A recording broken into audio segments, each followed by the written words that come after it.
이경 대변인, 부대변인 페이스북에 가니까 눈에 네. 띄는 부분이 있어 좀 여쭤보려고요. 네, 제가 질문을 준비했습니다. 검찰의 5대 가짜 언플 검언 네. 유착 악습을 반드시 끊어내겠다 음. 이렇게 올려두셨는데 이 5대 가짜 언플이 뭐고 왜 문제가 있는지 이거 한번 좀 다시 짚어주세요. 언플 뭐 많이 언플. 아시겠죠. 네. 언론 플레이 언론 했다라는 플레이의 거 뭐 다 약자 요즘 언플. 네, 다 압니다 요즘 저도.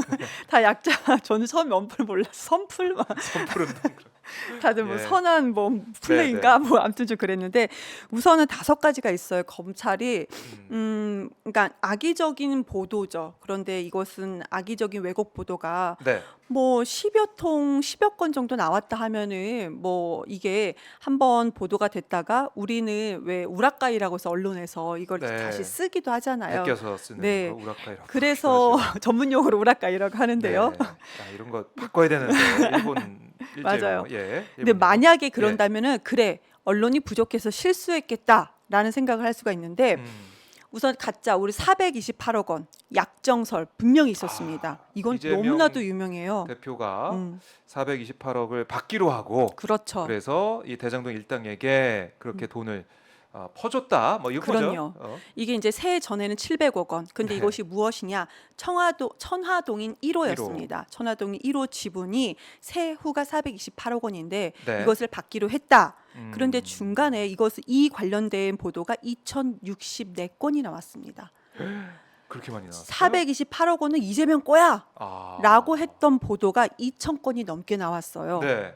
자, 그런데 이것을 근거로 우선은 중간에 보면은 김만배는 이거 내 거야라는 보도 그렇게 얘기를 했고 정영학 녹취록에 보면은 이 김만배 1호 천화동 1호가 김만배 건데 그러면 유동규한테 어떤 방법으로 줄까? 한몇 가지 주는 네. 방법을 논의하는 게 있었어요. 있었어요. 그럼에도 불구하고 지금 이 428억 원을 근거로 그러니까 배임이라는 것은 혜택을 주고 내가 뭔가를 받아야 되지 그 배임이 성사가 되는 겁니다. 왜 내가 이 성남시에 그렇죠. 보면 검찰 주장에 따르면 검찰의 주장에 따르면 성남시에 이렇게까지 손해를 끼쳐가면서 그렇죠. 배임을 해가면서 음. 이렇게 했는지 거기에 대한 이유가 필요한데. 그런데 이 428억 원 주기로 약속했지 않냐? 음. 이것이 이재명이 가져가는 혜택이다. 네. 그래서 배임 혐의의 근거라고 검찰은 계속 주장을 했습니다. 아하. 그러면은 검찰이 이거 공소장에 428억 원 적시해야 되잖아요. 네. 배임의 근거니까요. 2,000건이 넘게 보도가 나왔는데요. 음. 그런데 이것이 적시되지 않았습니다. 공소장에. 그래요. 이게 근데 언론 플레이죠. 검찰들의 언론 플레이가 아니고 또 어떻게 참 악의적입니다. 이건 대한민국에서 지금 현재 있을 수가 없는 일이 벌어지고 있는 겁니다. 이렇게 많이 보도가 됐는데 결국 공소장에는 적시가 안 됐다. 그럼요. 그래요. 이 첫 번째 언플 언론 플레이라 이렇게 말씀하신 거고. 우리 대선에 두 네. 번째는 대선에 이것 때문에 갑자기 표가 뒤집어졌다라고 할 수도 있는 것이 대장동의 그분이었습니다. 정영학 녹취록이 공개되기 전에 네. 녹취록에 그분이 있다. 많이 그분은 나왔죠. 이재명이다. 네. 이것도 지금 767건 이렇게까지 나왔었어요. 그런데 정영학 녹취록에 그분은 아예 존재하지도 않았습니다. 이거 아예 존재하지가 아예 없다는 않아요. 거죠? 아예 없어요. 녹취록에? 그냥 그분이라는 것을 정영학 녹취록 우리 다 받았잖아요. 네. 그걸 이제 그분으로 찾으면 아예 없습니다. 아예 없어요. 처음부터 끝까지 몇 번을 봐도 아예 없다. 이거 아예 없다는 것도 이미 언론에 다 나왔고요. 근데 왜 우리는 아직까지 그분이 녹취록에 있는 듯한 느낌을 받고 있는 거죠?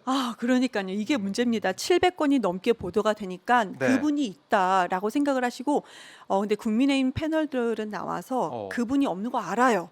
그래요. 알아요. 예. 그런데 이것을 말을 애매하게 이렇게 바꿔가면서 마치 그분이 있는 것처럼 얘기하나요? 네, 그렇게 얘기를 합니다. 그래서 이 그분 이거는 녹취록에 해당 발언이 없다라는 걸 다시 저희가 확인할 수가 있는 것이고. 그럼요. 아예 없습니다. 자, 세 번째. 세 번째. LEE 그리고 리스트 8억이라고 이렇게 메모가 나옵니다. 이재명이 이잖아요. LE. 저도 이경의 이 LEE 자를 예. 쓰는데 네. 이게 봐라. 이거는 369건이 나옵니다. 자, 봐라. 이거 8억. LEE 예. 리스트 8억. 어. 자, 이거 이재명한테 주는 거 아니냐. 그 의문을 계속 갖는 거죠. 그런데 알고 봤더니 나무계 집사 이몽주라는 사람이 꽃이었습니다. 그 이였다. 이게 뭐 이재명이가 LE 아니고. 리스트 뭐 가로 열고 닫고 뭐 골프 이렇게 되어 있었어요. 네네. 메모가요. 근데 전혀 아니었습니다. 근데 이것도 369건이나 이렇게 야, 보도가 됐었습니다. 이것도 많이 보도가 됐네요. 네, 너무 많이 됐어요. 그래요. 이 리스트 LEE 리스트 이건 이재명 너무 대표가 억지입니다. 아니었다. 솔직히. 근데 네. 마치 리의 이 LE가 이재명의 LE인 것처럼 근데 그런 검찰이 바보 느낌? 멍청이도 아니잖아요. 솔직히 뻔히 네. 아는 건데 지금 이 정도까지 억지 주장을 하고 장난질을 쳤다는 것은 이들이 국민들을 너무 무시하는 거구나라는 생각밖에 들지가 않습니다. 솔직히. 그래요. 대장동 사안에 있어서 지금 뭐 이재명 대표를 음. 기소를 했기 때문에 네. 아마 재판 과정에서 여러 가지 공방이 있을 것 같은데 지금 현재까지 우리가 언론을 통해서 많이 봐왔던 그런 사안 중에는 글쎄요. 이 세 가지 특히 많이 봤던 것들은 이 검찰의 공소장이나 아니면은 뭐 다른 여러 가지 객관적으로 확인할 수 없는 부분이 있었다 이 말씀이시고 네. 네 번째는 뭔가요? 뭐 쌍방울 김성태 회장 관련돼서 이제 네. 뭐 조문인데 이것이 이것도 많이 보도됐어요. 230건이 보도가 됐어요. 자, 조문 봐라. 대리 조문을 가지 않았냐. 네. 그만큼 얼굴도 안 봤다는 사이라면서 전화 통화 누가 바꿔줘서 한 번 했던 사이라면서 그런데 조문을 가 그만큼 친분이 있다라고 동화에서 단독을 하기 시작했습니다. 네. 그리고 나서 230건이 확장되고 계속 나왔었거든요. 이게 저도 처음에는 네. 야, 진짠가? 뭐가 있지? 왜 그렇지?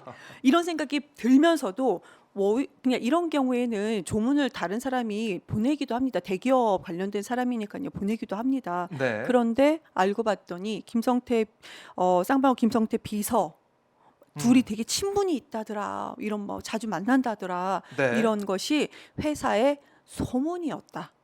그게 결론이었습니다. 이것을 누군가 확실히 들었다, 봤다 이런 게 전혀 없었어요. 허무하네요. 그냥 소문이었다. 소문이었다? 그것도 정확하게 파일이 있고 음성 파일도 있습니다. 그냥 소문이었다. 그러니까 녹취 파일이 있습니다. 소문이었다. 그게 끝입니다. 그런데 230건이 그렇게 난리가 날 정도로 보도가 되고 야, 이거 소문이었다라고 해서는 또 동아에서 막 단독으로 하고 나서는 다시 조용해졌습니다. 근데 그래요. 이게 자 보시면은 이렇게 팡 보도가 터질 때는 막 하루에 몇 건 막 이렇게 쏟아지고 계속 나서요. 보도되고 네. 그다음에 뭐 종편이나 이런 데서는 하루 그렇죠. 종일 그걸 가지고 그렇죠. 아이템 가지고 하죠. 그리고 소문이었다라는 것은 되지 않습니다. 일부 언론에만 소문이었다. 그냥 그 비서가 회사에 그런 소문이 났다더라. 저도 그런 소문으로만 들었다. 이건 보도가 되지 않아요. 그거는 그 뒤에 보도가 작게 되거나 그럼요. 사람들이 그러니까 관심 안 가질 때 맞아요. 나오든가 그렇게 된다. 다른 이슈가 또 나오죠. 다른 이슈가 또 나오니까. 또 다른 자극적인 이슈가 나오죠. 그 최근에 나왔던 것은 자 이재명 성남시장 시장실에 CCTV도 달아서 네. 뭐 되게 청렴한 척하지 않았느냐. 자 알고 봤더니 가짜 CCTV였다. 예. 네. 보도 그런데 봤습니다. 이 가짜 CCTV였다라는 네. 보도가 105건이 나왔거든요. 가짜다. 근데 자 보세요. 그때 당시에 가짜인지 아닌지 몰라요. 근데 지금 가서 보니까 뭐 선이 뭐 연결이 안 됐더라 뭐 여러 가지 말이 나옵니다. 지금은 이재명 성남시장이 아닙니다. 그렇죠. 네. 지금은 신상진 네. 시장이죠. 뭐 가짜다 계속 이렇게 나오는데 네. 그 근거가 지금 사무실에 가서 보니까 야 이거 아니네 선이 연결이 안 돼 있네 이거였습니다. 지금 그 언제적 얘기인데 지금. 이게 100건이 넘게 나와요. 그래요? 그러면 과거 당시에 그럼 CCTV 영상이 전혀 없어야 되잖아요.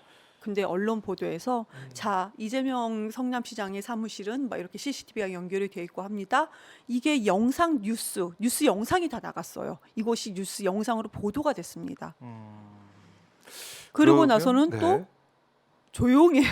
조용해요. 또 어떤 이슈를 좀 찾고 있는 것은 아닌가 하는 생각이 듭니다. 그러니까 언론 보도 터트리고 난 다음에 그 뒤에는 어떻게 되는지 우리가 잘 관심도 안 갖게 되고 나오더라도 눈에 좀 안 띄기 때문에 그냥 이 가짜 뉴스로 볼 수 있는 가짜 언플 그렇죠. 이걸로 이제 끝난다는 거죠. 이걸로 그러니까 그냥 맞아요. 그러니까 검찰발로 다 나오는 거 아니겠습니까? 검찰발 이겠죠. 검찰들이 아무래도 뭐 수사 대부분은 관련된, 검찰발이고 네, 다 나오는 내용이면. 거고 언론에서는 확인도 하지 않고 이렇게 뭐 몇천 건 적게는 100건을 좀 넘게 보도가 됩니다. 그리고 나서 무책임하게 많은 거예요. 네. 정정 보도도 하지 않습니다. 이게 우리나라 대한민국이 참 언론인가라는 생각이 들 수밖에 없고요. 네. 이렇게 희생당한 사람이 지금 현재는 이재명 당대표이기 때문에 저 같은 사람들도 나와서 얘기를 하는데 네. 많은 국민들도 과거에 많은 언론 피해를 보신 국민들도 계셨습니다. 그분들은 대신해서는 누가 해명해 주는 사람이 없습니다. 그러니까 이것은 분명히 끊어내야 된다. 네. 그러니까 민주당이 지금 야당이어서 어렵다면은 네. 민주당이 다음 집권했을 때는 저는요 가장 먼저 해야 될 것이 저는 솔직히 언론 개혁이다. 저도 언론 출신으로서 개혁이다라는 표현을 좋아하지는 않거든요. 네. 그러면 이 표현을 조금 순화한다 하더라도 이것을 우리가 잡아가는 시스템을 잡아가는 그런 부분에 대해서는 정말로 철저하고 강력하게 해야 된다라고. 그러니까 언론. 집권 1년 안으로 네. 무조건 해야 된다고 생각합니다. 만약에 우리가 집권 1년 안으로 이렇게 가짜 뉴스를 남발하고 무책임하게 이렇게 정정 보도도 안 하는 언론 행태가 계속된다면 네. 대한민국은 그리고 너무나도 앞으로도 어렵다라는 생각이 듭니다. 그러니까 민주당이 재집권만을 위해서 그런 것이 아니고요. 어느 나라가 재집권을 한다 하더라도 언론이 건강하게 있어야 되거든요. 근데 우리나라는 그러니까 큰 언론사일수록 그 대형 건설사가 많이 차지하고 있지 않습니까? 그러니까 지금 이번에 보면은 아파트 미분양 네. 그거 지금 정부가 사줘야 된다라는 얘기가 나오고 윤석열 대통령실에서 정부가 아파트 미분양 국가에서 사야 된다 이런 얘기가 나오는데 이것도 계산을 해보면은 윤석열 정권 내에 이걸 사게 된다면 10조에서 어느 언론에서는 24조 원인가요? 이렇게까지 들어간대요.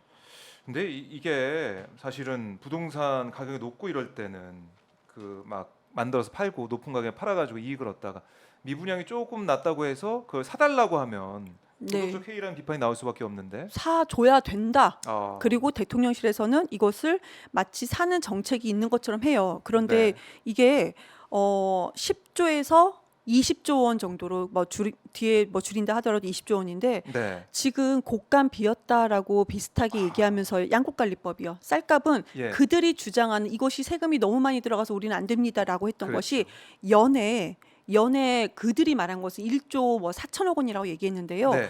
이거 거기에 반도 안 된다라는 것이 이제 팩트 체크가 형식으로 나오긴 합니다. 그래요. 그럼 다 양보해서 1조라고 한다 하더라도 네. 이 한 번에 10조, 20조하고 비교가 됩니까? 음. 그러니까 쌀값은 비싸서 안 되는 거고 어떻게 대형 건설사가 미분양 아파트를 왜 정부에서 사주냐? 이것이 언론이 바로 되지 않기 때문에 네. 이런 보도가 그냥 남발하면서 나오는 거다라는 생각이 듭니다. 그래요. 이 언론 문제, 거 이어서 정부의 이제 정책에 있어서도 뭔가 우선순위가 잘못됐다. 우리 식량 안보, 식량 주권에 그럼요. 대해서는 그럼요. 이렇게 거부권까지 행사하고 있으면서도 건설사의 편의를 앞으로 봐주는 게 아닐까라는 우려가 나오고 있기 때문에 이건 두는 부릅뜨고 좀 봐야 될 것 같아요.